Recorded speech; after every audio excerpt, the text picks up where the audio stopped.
Okay, so you've gotten a girl's number and now you want to figure out how to set the perfect date. So what I'm going to do in this video is I'm going to give you a 7-point checklist that will basically allow you to follow step by step to make sure that you set up the date for the most likely of like a good outcome possible. So if you're looking for a second date, if you're looking to get laid, whatever it is, you can control the outcome and you can actually have a date that goes your way. Obviously, this video is not meant for guys that like don't know how to flirt on a date. Like, this will set you up so that if you know how to flirt and if you know how to attract the woman or just at least be fun and have fun with her, then good things will probably happen. This will 10x the attraction on your dates because I'm going to give you a lot of very key masculinity tips on leadership, on actually being the man that you want to be and being the man that she actually needs on the date. So let's get into it. Number one, tell her you're going to take her on the date. So don't ask, tell her. So tell her, hey, I'm going to take you on a date. That's that. So ask for her schedule first. You need to know her schedule before you tell her you're going to take her on the date. Figure out her schedule while you're texting back and forth, banter a little bit. And then tell her, okay, I'm going to pick you up at 6 on Thursday. We're going to go here for coffee.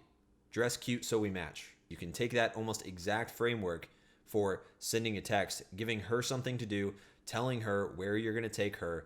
Girls think it's very assertive. It's very attractive. Okay, that's tip number one. That's the first point on the checklist. If you do this, you will be well on your way to leading on the date, and she's going to show up in a much better mood. She's going to show up much more excited because she knows that you're a dominant motherfucker. You're actually a guy that she wants to be on a date with, not a guy that she happens to end up going on a date with. And there's a big difference there.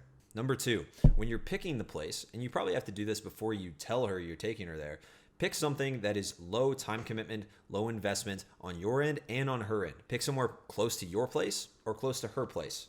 Doesn't matter which one, but you have to figure out what part of town she's in. You have to know that you're taking her somewhere close to her place, close to your place. That makes it easier to pull home. That makes it easier to move around. It makes it easier to do things, makes it feel much more safe for her.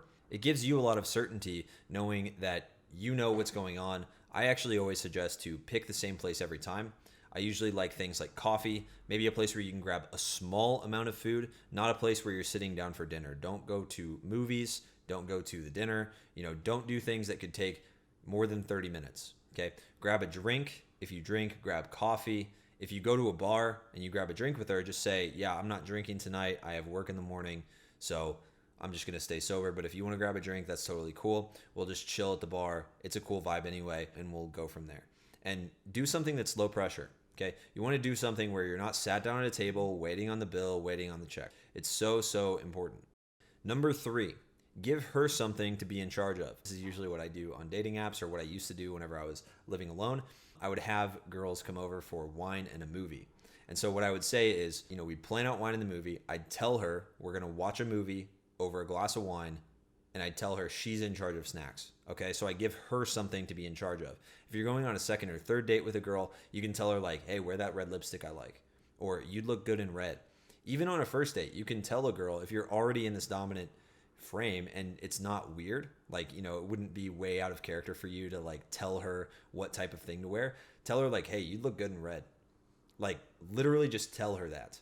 And she doesn't have to take that as an order, but if she wants to, she can. And it's like a very attractive thing to do, right? So you look good in red, or you bring the snacks, you're in charge of this, you're in charge of that. Give her something to do so that it's, you being in charge, but you're still giving her something to contribute, and now she's investing. Number four, before you meet up on the date, so you confirm the logistics, you confirm where you're going to meet up, you confirm that you're going to pick her up or she's going to meet you there, whatever. You confirm that by telling her. And then a couple hours before the date, just tell her, hey, I'm in a meeting, I'm doing this, I'm doing that. I'm going to be 5 minutes late. This soft confirms that the date is still on. It reminds her, because especially if you book, a week in advance or 4 or 5 days in advance, it reminds her, hey, by the way, we have this date, okay? I'm going to be there, but I'm going to be 5 minutes late. It's not going, oh, hey, fuck. You're not being this like super soft, timid guy where you're like, oh, hey, by the way, the date, are we still doing that or not? Like, you're not doing this soft, timid, meek shit where you're asking if she's still going to meet up with you. You can't be doing that. You can't be asking. You have to be telling. This doesn't mean you have to like fight tooth and nail to like dominate all the conversations, especially not on the date. You can just have some fun back and forth, but you need to be, instead of asking, you need to get in the habit of telling. Number 5, this is a small one. When you actually meet on the date, always open with some sort of like side hug. All right. Don't do a big bear hug. Don't like try to kiss her right away. Don't do any weird shit. Literally just smile and side hug. I actually like to lean back with my body language and like hold my arm out like this. So I'm like this, and I'll kind of bring her in, right? I'll be like, hey, what's up? And I'll like bring her in like that. It's very cool, calm, laid back, relaxed. It's a very attractive demeanor to have when you first meet up with her. She's going to feel kind of safe. She's going to feel pretty good about herself. You know, she's going to feel like, you know, you're comfortable touching her, but you're not crossing a line. She's going to feel like she's also leaning into you. You know, she's the one coming in to hug you. You're just holding out your arm like, hey, what's up? And that's a really good way to start. It's not like, oh, hey, I want to get the hug or whatever. It's like, hey, come here. You know, and I'm kind of beckoning her to come hug me. And it's like getting that little bit of like her starting to say yes and getting comfortable with me being in the leadership role. Next, I need you to follow this seating guide. There's a way to sit depending on the table on dates. And I'm going to show you this. I have a full video guide where I walk through my notebook on how I do this with my clients. It's a 4-minute video that I put out a few days ago, and it's all about proximity on dates. Okay, but I'm just going to show you here really quickly what this looks like.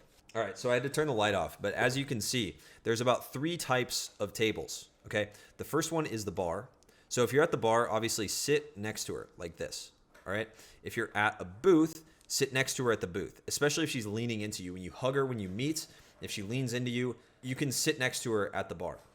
And then third, sit diagonal if you're at a square table. Okay, if you're at a 4-person square table, sit diagonally. A big thing to do here that I want to make sure that you know you can do when you're doing this seating arrangement and you're looking for these tables, try as hard as you can to not get a 2-person table where you're sitting across from each other.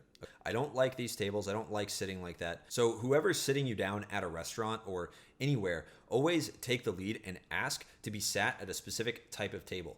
Hey, if it's possible, could we get sat at a booth? Hey, if it's possible, could we get sat at a table in the middle?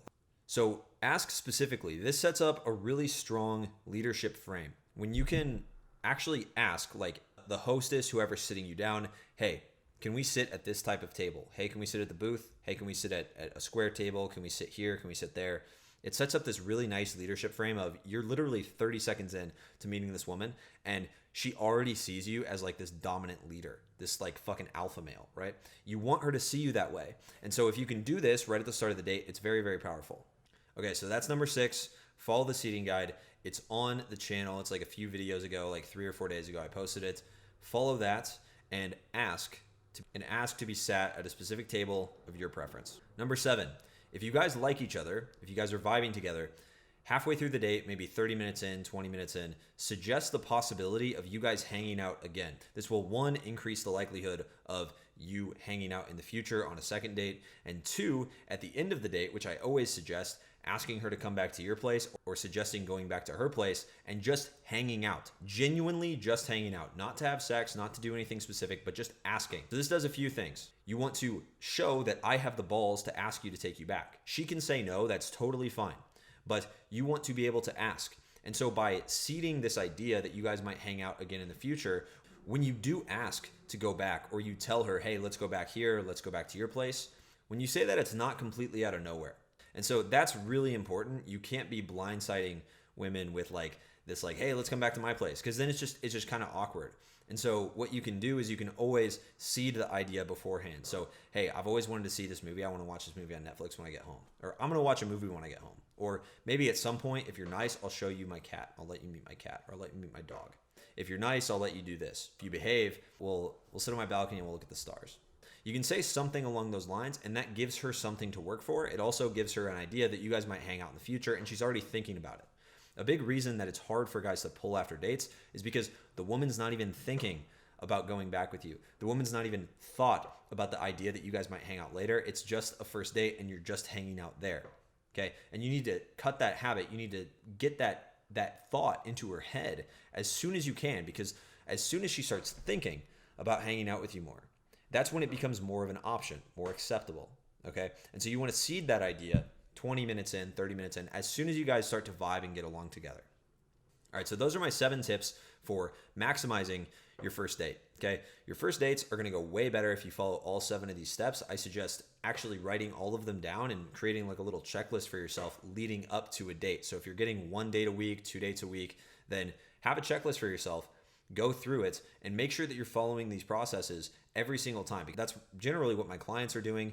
My clients are doing a lot of this stuff, and it's helping them a lot. They're pulling a lot from their dates, and it's improved their dating life immensely. If you're struggling getting 1, 2, 3, or 4 dates a week, then I would highly suggest in the description below, clicking on that link to book a 10-minute call with me, talk about your dating life and get pointed in the right direction. Also joining the Understanding Attraction Brotherhood in the description. There's 2,300 guys in there right now, all pushing each other to become better with women, become more masculine, more in control of their lives, and just like generally reach their masculine goals and their masculine potential.